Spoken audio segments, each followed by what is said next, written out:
Welcome to the Rebekah Panepinto Project. Today I'm excited to host Brad Seaman. Brad is an opportunist, a 2-times founder, and a pioneer in the tech-enabled services space. Currently, he serves as the host of the Decision Point podcast and a CEO of MonsterConnect.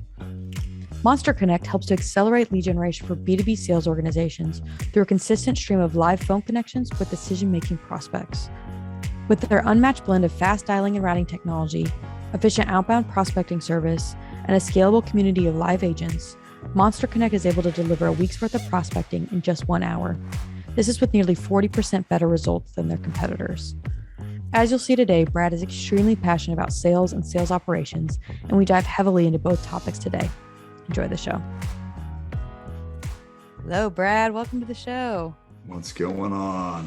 I'm super excited. All right, let's do it. Let's do this. Awesome. I was on your show just, I think, a month ago now, so I'm excited to turn the tables a little bit and get you to talk about my topics. Yeah, I know the last couple of times we've talked, I feel like I've been peppering you with lots of curious questions. So I'm sure you're ready to turn the tables. It's my turn now. Yes, I love it though. It speaks to your curiosity of your personality, like always learning, and you ask good questions. So I think it's great. All right. Well, cool. I'm excited to be here. This is going to be fun. Awesome. Well, let's dive in. I want to start with kind of the theme of most of my shows, which are around digital transformation, but in the context of the world that you live and play in, because you have a tech company, but you really serve the sales and marketing ecosystem. So I want to get your perspective on where you've seen digital transformation to date within sales and marketing and how you're leading that change as well. Yeah, so I think the biggest change has been the introduction to tools. So there's no doubt that sales in itself has changed. So probably around 2005, 6, HubSpot comes out and they are pushing this concept or idea that the world of sales is going to change, and that people are going to come inbound and not outbound. And the world has definitely changed for sure. And I think some of their predictions were true. I think it was right for them to banner some of them were not true, but essentially what they started saying was, hey, we believe that the way people buy because of technology is going to drastically change several things. One of those things is how much knowledge the buyer has. So let's just call it pre-2000s. Yeah, buyers are coming into sales cycles without a lot of knowledge. And so they're really having to rely on their salespeople for that knowledge. So that obviously changes with the internet, right? The other thing that I think changes is, particularly as it pertains to our product, is I would say around 2008, particularly when the economy shifted, receptionists, gatekeepers, bodies that are typically in the at buildings. So you usually have a receptionist. So like every receptionist that doesn't have to be there gets let go because of the recession. And when that happens, it just happened to be on the same tail end of VoIP technology coming into play. And now you have IVRs as substitutes for gatekeepers. So what ends up happening there, what I believe what happened, is now you used to call into an organization and someone would pick up and you'd say, hey, this is what I'm trying to do. And somebody would help you get around. That no longer existed. So when you called in, it was like dial 1 for this, dial 2 for that. So there was this technology barrier that got introduced that I think affected the prospecting in the area that we play in. But that definitely made a huge change, along with a variety of other introductions. But over the last 20 years, I mean, there's been a significant number of just digital introductions. Let's call them digital introductions. So sales loft and outreach. This idea that you're going to be able to manage the prospecting and sales process, introduction to multiple, CRM is a new, what CRM is today has obviously evolved over the last 10 or 15 years, 20 years. I heard a really good talk by one of the technical founders in Salesforce, and they were talking about the initial idea was, hey, we just wanted to make sure that if somebody on the sales team got hit by a bus, we had the contact list. And it was really a list management product. And so over the last 20 years, that's evolved, right? So now you have Salesforce's has a variety of things that it accomplishes for a sales team. So there's been a lot, 20 years, I guess I've been in the space for 15 years, 16 years, and it's changed a lot. That's good. I think the problem specifically that you've solved too, and I want to get to like how you found it first and how you've like pinpointed to really go towards it. But back to you were talking about these gatekeepers, and now they're like IVRs, and it's so true. Like nobody wants to be on the phone. Nobody likes to be cold called. But because people do it less and less, it's also becoming a more effective way to get to folks. Yeah. So from the MonsterConnect perspective and what you guys are building there, what made you realize like, hey, we've got to make this phone interaction more effective. We've got to get past gatekeepers. We've got to get past his IVRs because there's still revenue there. Yeah. So I'm gonna make a statement. I think people don't like people who don't do their homework. So if you're in a class, I mean, just in general, I think that's why people gripe about wanting things to be personalized, is they simply don't like people that don't do their homework. And so what I think happens is when we think about, particularly in sales. So my wife's a nurse. There's a handful of medical terms that are kind of junk terms for everything. So like COPD is one of those things. So any undiagnosed lung issue that you can't diagnose within 12 months becomes COPD.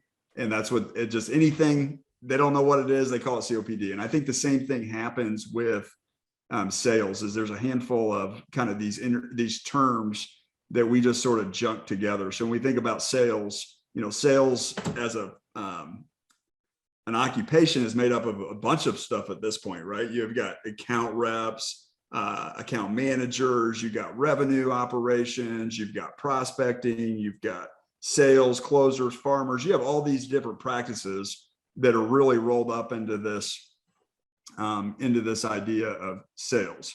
And phone prospecting specifically, when we think about cold calling, I think it gets a really bad rap because people immediately have connotations to it. And ultimately, cold calling is anybody that doesn't know you're calling them. I would say anybody that doesn't know you're calling them is probably cold, right? Anybody you don't know. But I think the real issue with why people don't like to get cold calls is they don't like people who don't do their homework. I think that's a big issue.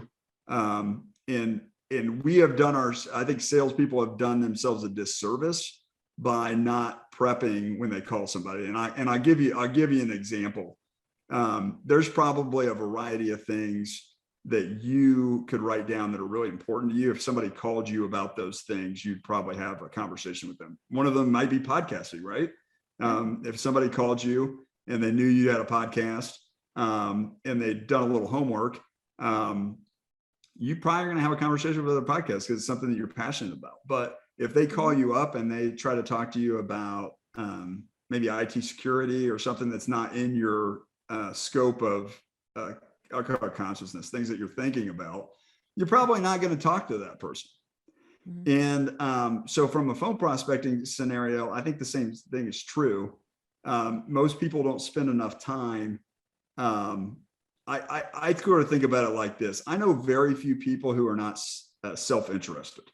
And so if I'm a VP of sales or I'm a VP of marketing or I'm a CIO, I've got 2 or 3 things that are on my list that I care about that I just am shocked if you were to call those people and you got those one, or if you were able to figure, if you knew what one of those 3 things were and you called them, they're not going to turn you down. The problem is people randomly call people, which I would say there's cold calling and random calling. Random calling does not work. Calling people you don't know definitely works. Calling people randomly does not work. And so I like to sort of think about that differently, because I just don't believe that people aren't interested in things that move the needle for them. Yeah. Like I believe that to my core. Now, you get into a whole conversation here about strategy and how do you know and what's your homework and how do you figure that out, which we can go down that route if you'd like. But I think that when you think about phone prospecting, I think initially, people don't like to feel awkward. And so salespeople do a really bad job of making people feel awkward. And I think a lot of the reason why people don't like phone prospecting, I think salespeople don't like it. I think a lot of the things that salespeople do, in the vein of saying that trying to help the prospect, they're really trying to help themselves feel more comfortable. So like, hey, I'm going to send you an email before I call you. That's not about the client. The client doesn't care whether they got an email or a phone call first. It's about the person making the prospecting call is trying to get themselves comfortable, which makes me laugh. But anyways, because it feels less intruding. Less intruding. Yeah. Mm. But it doesn't have to be intrusive. I don't think phone prospecting has to be intrusive. If you do your homework, if you do your homework. You make a good point. It's not that hard because so many people volunteer so much information about themselves now. Like a minute on LinkedIn, Google somebody's name pretty quick from my perspective. And if you Googled me, it wouldn't be but 1 or 2 clicks to figure out I play the drums. Yeah. Well, and there's something right there. Hey, I saw you play drums. Conversation starter. 100%. Now, I think the one thing that's really super important is if you don't care about drums, you probably shouldn't bring that up. That's a good point. Because I get a lot of and so relevance and personalization, I think, get confused too. Is personalization. Look, there's things that help a conversation go better, and that's talking about things people are passionate about, for sure. Now, I would argue, should you lead with those things? Probably not. Those are grease on the gears, right? You want to use those things to help you get through a conversation. But when I think about phone prospecting, I think about, I got to get this name right. So I'm gonna Google it because I butchered the guy's name. I probably use this as an example every day, and then I butcher the guy's name. And so I'm going to make sure I get it. I'm going to make sure I get it right. So here we go. Clayton Christensen. So Clayton Christensen writes a book, and I would say this really formulates most of my thoughts around phone prospecting. And so he wrote a book called Competing Against Luck, and he's written several books. He's a Harvard professor. He's passed away. And so late at this point, and most of these books have been written, I think, kind of up into the 2018s, but they all kind of have the same general theme, which is this idea that they'd come up with around the jobs to be done theory. And are you familiar with the jobs to be done theory? I'm not. Okay.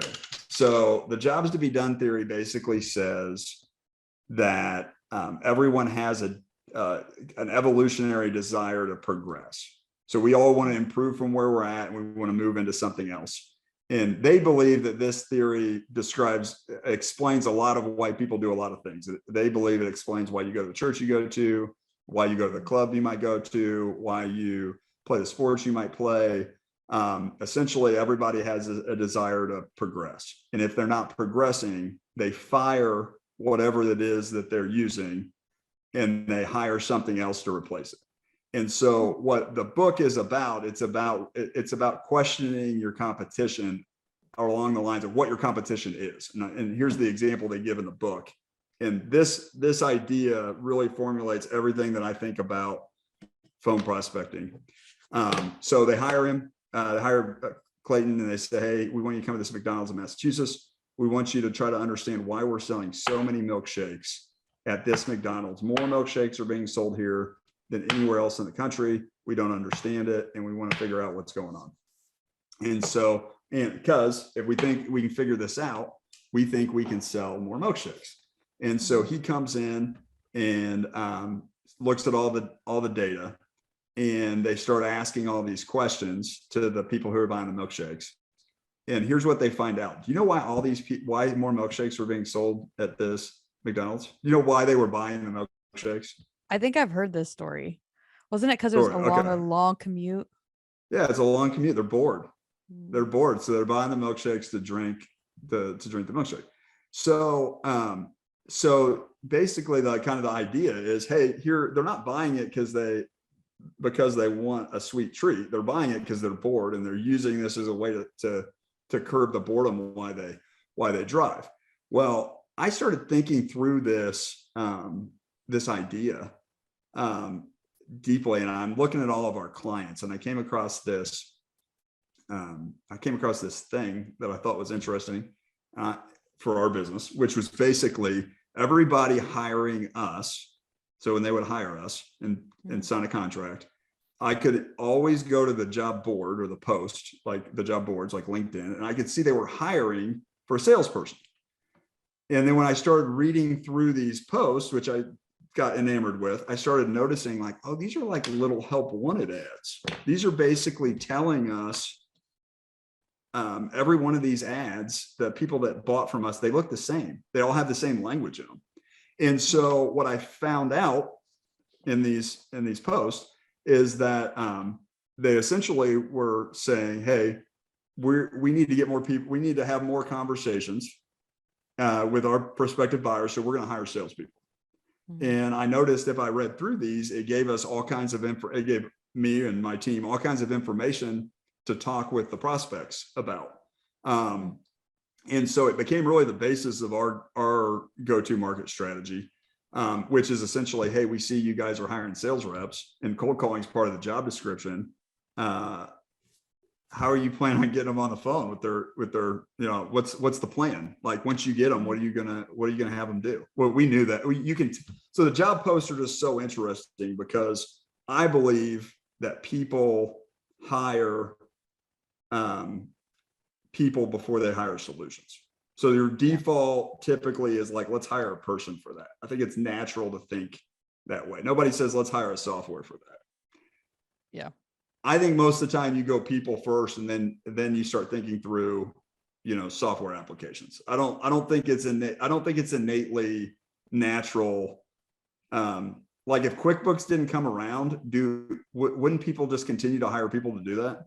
Mm-hmm. Your books on paper, or they'd hire somebody who then would pick the software to help them scale their own responsibility. They're trying to be like, this is your problem. Yes. And so then if you want to use software to help solve it, great, but it is your problem. It's your problem. Yeah. So I think it's natural to want to make people like to put people in charge of the things. So anyways, so when it comes to phone prospecting, you know, we started going through these job posts and we started realizing that it really laid out whether somebody was a good fit for our product or not, which is essentially, for anybody that's listening, we have a solution that delivers 8 to 12 live conversations an hour, and it's a technology platform. And then there's what I really refer to as a human layer. So anytime there needs to be context to a call. So if you get an administrative assistant or you get a dial by name directory and the technology can't, even with great AI, can't make these kind of real-time decisions, we bring a person in to do that. So it might look like navigating a phone prompt. It might look like interacting with an admin.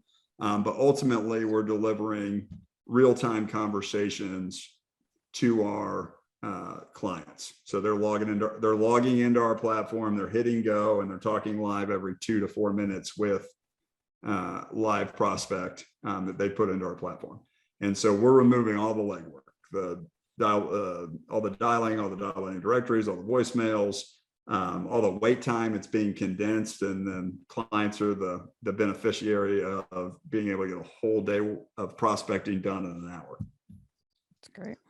But it all started with I don't know what it started with. You can ask me questions.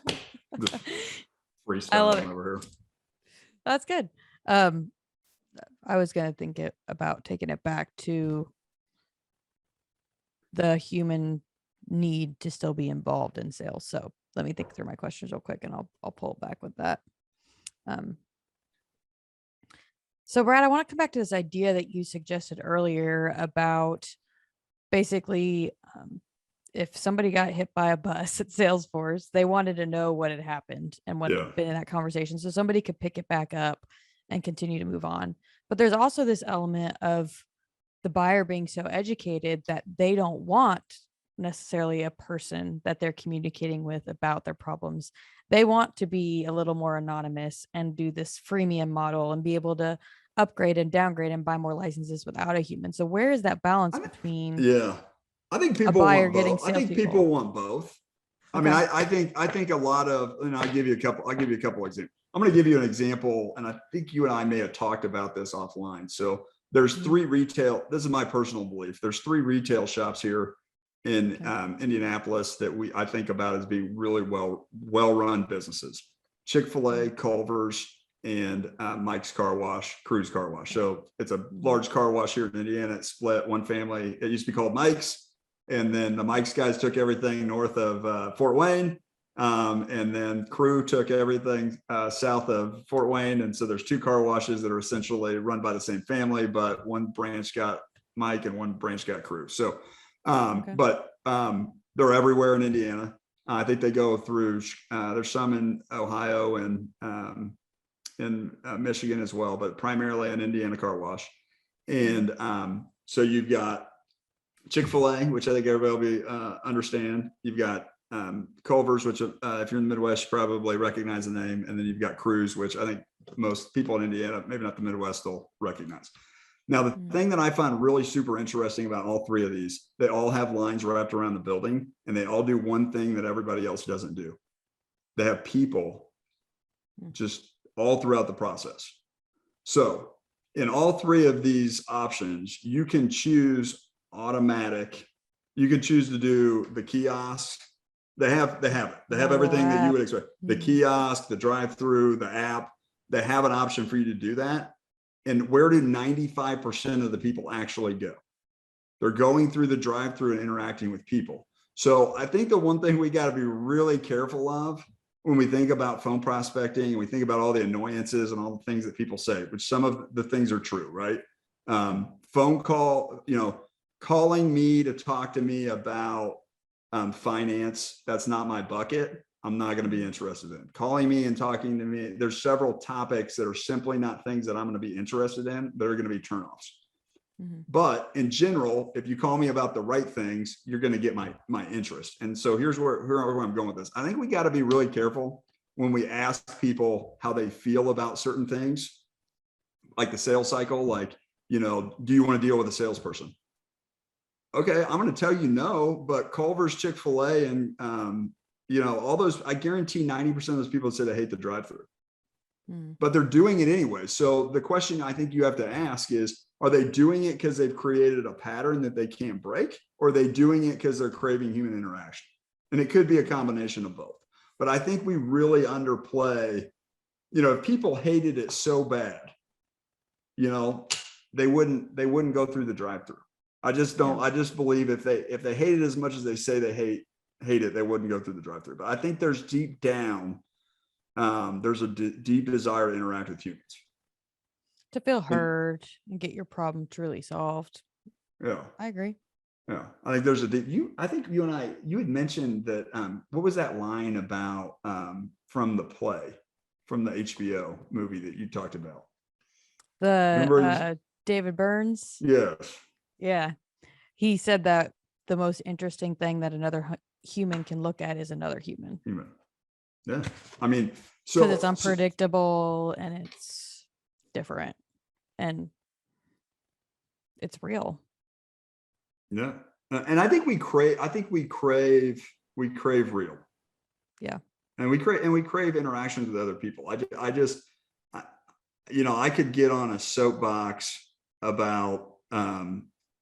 I think it's real, and maybe it's because I'm on LinkedIn, so I read a lot of dumb stuff, and I think it's super easy to take things that sound cool and then assume those are the right kind of cliche terms, and then you hear them said over and over and over on the internet, and it's easy to sort of take those and assume those to be reality without questioning what's being said. And there's just a lot of dumb stuff on LinkedIn. Yeah. Like, not true. That's not true. That's not true. That's actually not true. But wrong. That's not true. I mean, I just read dumb stuff all day. Yeah. People going for shock factor. Yeah, it's shock factor. And look, and then at some point people start believing, an example. I was writing a blog post for the business, and I pull up some stats. And as I'm reading through these stats, since we're doing this on the fly, I can't remember the topic and I can't remember the website or I'd pull it up. But it basically was a post about the topic I was writing on. And they had written out all these statistics to support their position. They were all in conflict with one another. So they were trying to support them, but I'm reading them like those are all in like this A and B can't be true if C is true. So I'm reading through this. I'm like, these are not, they don't support it. They actually, what is it if you like, I want to make some words up, de-support. Contradict. Contradict. There we go. They contradict. De-support. I like works. that. I like that. Let's go with de-support. Love it.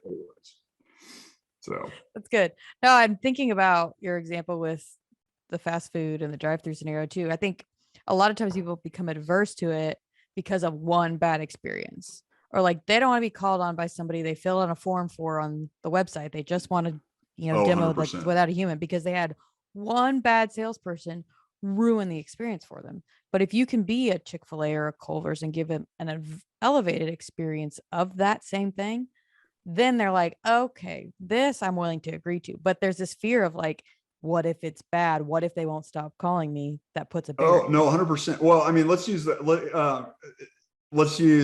car dealership because that's the best. That's the best example of real sales, right? So sleazy salespeople. Sleazy. Yeah. Okay, so trying to buy a Bronco, which if anybody's been listening to me on any other channel, they know I'm like all about buying the Bronco. But I've driven it like 6 times and I hate it every time. But I just keep driving it. Like I want to like it. I really want to like it, so I just keep test driving. But pull into the lot, and what had happened is I knew these things were coming off of the dealer programs. And so what happens is they've been pumping this thing up for a really long time. And they say, hey, dealers, we're going to have everybody have a Bronco on site. So we're going to sell you to them, but you got to hold on to them for 6 months. So I knew they were coming out of their dealer program. And so they start coming on market and they're used. And I'm like, okay, awesome. I'm going to go get one. So I go get one. I drove one around at a dealership. I wasn't going to buy this one because I didn't want to get pressured. And so I drove it around. I hated it. I parked it. And the dude's like, that was so fast. I was like, oh man, it's not going to work. And so he's like, okay. So I did that. So then I drove another one and it was like a little bit better because I got the high end, like the highest end one. So I'm like, oh, it's kind of, but my daughter's like, man, you were working so hard to try to talk yourself into this. And I'm like, yeah. She's like, I don't think you really like this. I think you just want to get another truck. And I'm like, you're right. I do want to go get another truck. So I go get another truck. And then I go, I was with my daughter and we rented a Jeep. And I'm driving the Jeep. I'm like, okay, let's go back to this Bronco idea. So go to the lot. I get on the lot. And I'm looking at this one that they had for sale by my house. And I'm looking, the guy comes out. I'm like, oh man, you got me. He's like, I'm not trying to get you. I'm like, dude, that's exactly what you're trying to do. You're totally trying to get me. I was like, you're like rolling up on me. Like he was like coming at me all fast. So, but what proceeds to happen is he just pressured me. I just didn't like feeling pressured. Like I just wanted you already were self-pressured. Yeah. Like, I mean, look, I knew I wanted it. What I really needed, and he did do this for me. So this was nice. I needed to like drive it around, I needed to be able to talk myself into the story I was telling myself. And unfortunately I didn't get to do that. I didn't do that. I haven't bought one, but I definitely was telling myself a story. And I needed some time to talk myself into it. And he just kept pushing me, and it wasn't pushing me closer to buying. I wasn't going to walk. And I told him, I said, hey, look, man, I know you're sales manager and all the car guys say, if I walk off this lot, I'm not going to buy this car, but that's not true. I'm buying something. I might not buy on the timeline you want me to buy, but I'm going to buy a car. So like, I prefer you're the guy that I call because I had a good experience with, not because you pressured me into, buying this Bronco that I'm not 100% sure I want. So anyways, yeah, I mean, I think that's how we think about sales is like, unfortunately we use car salespeople and that experience. But I think the point of that story is like, people don't like to feel pressured. Yeah. And I think particularly as we're talking about phone prospecting, I've been thinking about this a lot. And I think I'm going to get on the phone and try this as a tactic, which is, hey, Rebekah, here's why I'm calling you. And I'm just trying to have a conversation with you. Yeah. I've never had anybody just be like, hey, I'm trying to talk to you. once you say I'm not trying to sell you, that's like, to me, that actually works in reverse. As soon as you say, hey, Mm-hmm. I'm not trying to sell you, I'm not trying to generate an appointment with you, because those things are said today, Mm-hmm. people immediately don't believe you. Yeah. So I think there's a lot wrong with phone prospecting. I think a substantial amount of it has to do with strategy, that people don't do their homework. I don't believe there's not a breadcrumb. I believe everybody is giving off breadcrumbs that explain the problems they have, whether it's on a job board or whether it's with a product. I think every time I've ever picked up a phone call from a number that I haven't recognized, there's two things that have gone through my mind. And I think this goes through everybody's mind. Who beep is this, and who and why beep, why are they calling me? Right? You're immediately thinking to yourself, who is this and why are they calling me? And I think the better you can answer those questions, the better the conversation goes. So like an example would be Colin and his guys do live calling using our platform on Wednesday. They call people up and they say, hey, do you have a podcast? And immediately people say no or yes, typically no. That's a different phone call than sitting down, doing the research, finding everybody that has a podcast or doesn't have a podcast. Let's say everybody that doesn't have a podcast. And then we call you up and say, hey, Rebekah, we see you have been on podcasts, like 3 of them, but you don't have a podcast. Like, what's up with that? That's a whole different conversation in my mind. That's a conversation.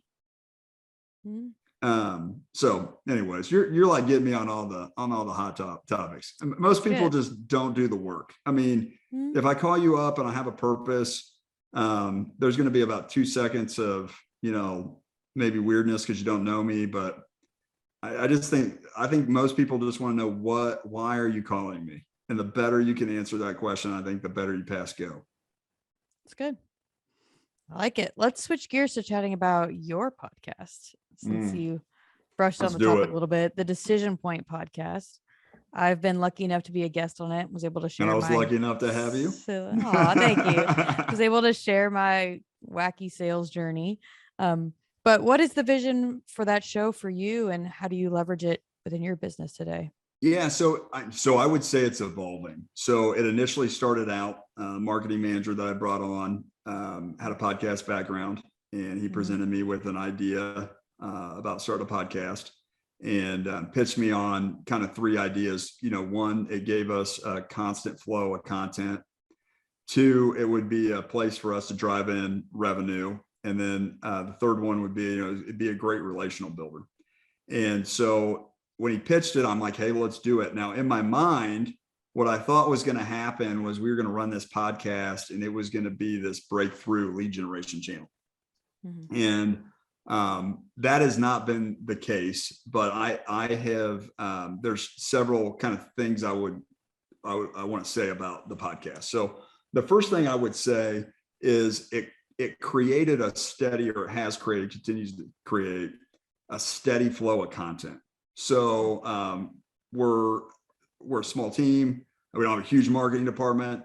And so by launching the podcast, we were able to really get a consistent flow of content distributed without ever having to make a calendar, a content calendar, having to come up with topics, having to meet on Saturday and for coffees and donuts to try to figure out how we were going to take these ideas to market. We just got on, started having conversations, and started posting. So I would say, like, right out of the gate, it was like, if you were going to advertise for it, I would say it was like instant marketing. It just immediately allowed you to post stuff and go live. We made a little bit of a strategy shift. So initially the podcast was really around adversity in sales. And so I felt like, and some of this could be my personality. You and I have talked about the Enneagram. I'm an 8, so everything is like, everything's a fight and a challenge, and it's all power centric and based. And so sales to me sometimes feels a little bit like warfare, right? Now, I don't know if it's that way or not, but I think in general, there's a little bit of friction, right? And so what I can say, I think regardless of what personality you have, I think sales is full and wrought with ups and downs. And so the deals always come in smaller, not larger, right? Very rarely does a client call you and say, hey, we're gonna 2x this deal that we, you don't go through procurement and come out the other side with more money, not less, right? Have you ever done that? Yeah. No, one time did it ever happen? Like, I literally had a customer who was like, we have an open PO. And I was like, okay, do not get used to this. This is it's in a lifetime situation, and also don't abuse it. Other than that, it's usually it's always and I think everybody's probably been the beneficiary of random budget money, right? That comes at the end of the year. But most of the time, in normal sales fare, as you're selling, it's a friction job, right? There's a lot of friction. There's ups, there's downs, there's emotions. There's commitments that are made and broken. There's highs, there's lows. I mean, and there's a lot of stuff on what to say and how to say it. There's not a lot of podcasts out there on like how to keep it between how to stay tough when you're selling. And so that was the initial idea, is like, hey, let's do mental toughness on and let's just really focus around the mental game.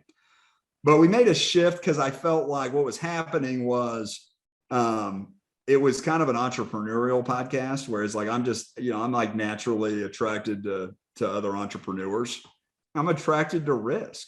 Like I just am attracted to risk. So it's harder for me to connect with somebody that doesn't have a risk profile. So quickly we sort of shifted away from the mental toughness, and we, after about a year, and we got into really focusing more on sales. And so I bring people on every week. Decision Point, maybe we should rename it. It was basically about the important decisions that you make in your life, the tough decisions you make in your life. After about a year, we really shifted hard into just sales. So I just invite sales leaders on from a variety of different spaces, and we just talk the game of sales. And things that they're passionate about. And so I've had a really good, which kind of gets to one of the core points of the podcast, which I found it to be a really, really good relational builder. And I almost an irreplaceable relational builder. And it's just so easy to get people on I think the biggest thing about a podcast is there's no motives, right? Like you're on here, you're sharing your story. I'm on here, I'm sharing my story. There's no, extra room we're going to go in where you're going to show me the slideshow. I don't get to see the condo from floor 13. I don't have to stay here for 4 days and feel guilty. It's just, we're just talking and getting to know each other. And so I think I think there's a lot of value around podcasting. I know that there's some people believe that the podcast will replace the website. I don't know. It may. I think it's a little different, like form. So I don't know if it'll replace the website, but I definitely think it's beneficial. I definitely think that it creates an avenue for you to communicate your message. I don't know why you wouldn't do it. It's, it is hard. You and I were sort of talking about this beforehand. There are moving parts and there's a lot to do, and more than I expected when I got started. I did not produce the podcast. I've never produced the podcast, and I've done little of the editing and distribution piece, like distribution from when I think about that, I'm more thinking about like the creation. Yeah. I've really been the personality, and I show up and ask questions and dialogue. So I've not had to actually create, but I will say this: if you're thinking about doing a podcast, it probably is very helpful to find somebody, whether it's a sales cast or somebody else to produce your show, because it definitely I think it's worth paying for the creation and not getting stuck. Because I think what happens is people get, they like the podcast piece, but then they try to do the creation piece, and that's why there's only 5 of these on the internet. Like the average person only produces 5 podcasts because they run around the barn a couple times and get tired. Interesting. I hadn't heard that stat. Yeah. So you mentioned the game of sales. I'm going to ask. I just totally made that up. So Yeah, you're good. But I want this to be like a short clip. So I'm going to Okay. re-ask the question so we can be like clean. Am I driving you crazy? No, you're good. Oh, okay. I just, what you have so far is going to be hard to short clip. So I'm trying to get You're short trying to get some now. clips. Okay. I have 2 more questions for you that Okay. I would love to be Okay. I did not want to cause you pain. So go. You're good. No, it's not pain. It's just, I'm thinking about the end product. No, so, perfect. Okay. So here's the question that can be short form. So Brad, you talked about the game of sales. So not sure how much you've thought about this in the past, but I'm curious if you have an opinion of sales. Is it more art or more a science? No, that's a really good question. I think it's a combination of things. I think it's a combination of art and science. I think there's definitely a dice roll ratio attached to sales. I just flat disagree with people who try to say sales is not a numbers game. I don't know how you can make it anything other than a numbers game. It's no different than adding stats around an athlete. I mean, it's opportunities and outcomes. So I think it's very mathematical. Definitely think there's a science to it, but I think there's an art too. And there's a finesse to it, and there's a people skill. We've all been in places where we've interacted with people that make your kind of rub you backwards like the cat, rub backwards on the grain. We don't like that. So there is an art to it, for sure. So I would say it's equally science and art, or math and art, however you want to think about it. That's good. Now I have a question for you around principles. I feel like as I've gotten to know you, I see little flavors and bits and pieces of what would be a principle to you, but I would love to hear, if you had to pick one, what is that core principle that's helped you be successful in business? I think it's keep going. I had a really big business failure come out of my first business, like just catastrophic, super painful, hard to think about. But I had a entrepreneur, call him a mentor, just said, "Hey man, keep going." And so that's really been my primary. There were some times in the business where I think it would have been easy to quit. I had this constant mental image, which was when you're lifting. I thought about, there were several years where if the business was the bar, it was not, no one ever had to stick their hand in it was never going to crush my chest, but it definitely was slow. Like there were some years where it was like really hard to get a full rep in. And then over time, year after year after year, it's just gotten easier and easier and easier. And the business has started to compound. And so I would say the biggest thing is to just have continued to go, just keep moving. Very good. I love it. Well, Brad, you're fabulous. Huge fan of you and all the work you're doing at MonsterConnect and with this Decision Point podcast. I'll make sure everybody has links to find you on all platforms where you currently live. And thanks for coming on the show. All right. Hey, this was awesome. All right. Well, thank you. Thanks, Brad.